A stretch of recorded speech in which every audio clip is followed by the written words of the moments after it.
Welcome back to my channel. So గుడిలో పెట్టే ప్రసాదం లాంటి పులిహోర ఇంట్లోనే ఎలా ప్రిపేర్ చేయాలో చూసేద్దాం రండి.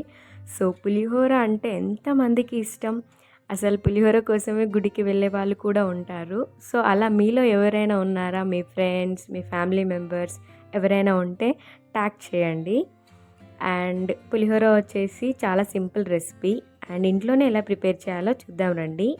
ముందుగానే మనము పొడి పొడిగా అన్నం చేసేసుకోవాలి. అండ్ ఇంకొక పోపు కోసము ఒక కడాయి తీసేసుకొని దాంట్లో పులిహోరకి కొద్దిగా ఎక్కువ ఆయిల్ పడుతుంది. సో నేను ఇక్కడ 3 table spoon full of oil add చేసేసుకున్నాను.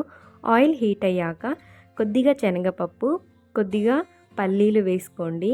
దాంట్లోనే పెసరపప్పు కొద్దిగా మినప్పప్పు, పొట్టు ఉన్న పప్పు అయినా పర్లేదు, బాగుంటుంది ఇంకా టేస్ట్. కొద్దిగా మెంతులు, కొంతమంది వచ్చేసి మెంతులు పౌడర్ చేసి వేసేస్తారు.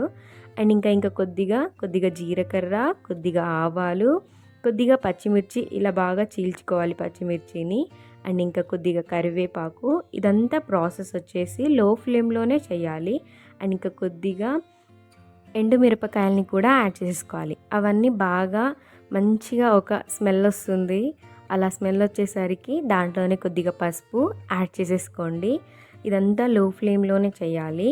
అండ్ ఇంకా ముందుగానే గుప్పెడంతా చింతపండు తీసేసుకొని ప్రాసెస్కి ముందే అన్నం ఉడికించుకునేటప్పుడే చింతపండుని నానబెట్టుకోవాలి. చింతపండు బాగా నానాలి. బాగా అంటే బాగా నానాక చాలా మంచి గుజ్జు వస్తుంది. అలా గుజ్జు మొత్తం తీసేసుకొని చింతపండుది పోపులోకి యాడ్ చేసేసుకోవాలి. అలా యాడ్ చేసుకున్న తర్వాత కొద్దిగా కొత్తిమీర వేసేసి స్టవ్ ఆఫ్ చేసేసి అన్నం ఇలా పొడి పొడిగా ఉండాలి. సో అన్నం పొడి పొడిగా బాగా కలుపుకున్న తర్వాత కొద్దిగా సాల్ట్ వేసేసి అన్నంలోకి కలుపుకొని స్పూన్ తోటి దాంట్లోనే మనం ముందుగానే ప్రిపేర్ చేసి పెట్టుకున్న పోపుని యాడ్ చేసేసుకోవాలి. పోపు యాడ్ చేశాక వేడిగా ఉంటుంది కాబట్టి పోపు కొద్దిగా స్పూన్ తోటి లైట్గా కలుపుకోవాలి. కొద్దిగా చల్లారాక చేయితో బాగా కలుపుకోండి. పులిహోర అంటేనే చేయితో కలిపితే చాలా అంటే చాలా టేస్ట్ వస్తుంది. నేను ఇక్కడ ఇంగు వేయడం మర్చిపోయాను. ఇంగు కూడా యాడ్ చేసుకోండి, ఇంకా మంచి టేస్ట్ వస్తుంది పులిహోరకి. ఇంగువ లేకపోతే పులిహోర అంతే నార్మల్గా ఉంటుంది. ఇంగువ ఉంటేనే పులిహోర చాలా అంటే చాలా టేస్ట్ అద్భుతంగా వస్తుంది. నేను వీడియోలో మర్చిపోయాను, కానీ మీరు మర్చిపోకండి ఇంగువ వేయడం. అండ్ ఇంకా చేయితో కలుపుకుంటే ఉంటుంది, చాలా అంటే చాలా టేస్టీగా ఉంటుంది. చేయితో కలిపేసుకొని పులిహోరని రెడీ చేసేయండి.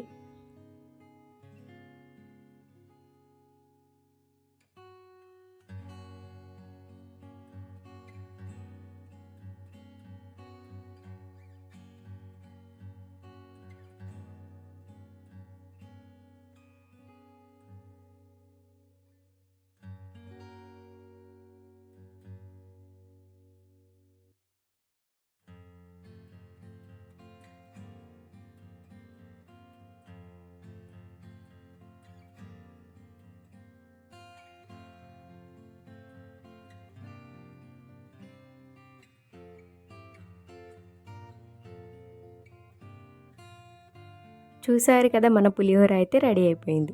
అచ్చం టెంపుల్ స్టైల్లో, ఇంకా టెంపుల్స్లో పెట్టే పులిహోర టేస్ట్ వస్తుంది. మీరు కూడా తప్పకుండా ట్రై చేసి చూడండి. ఈ process easy and simple recipe.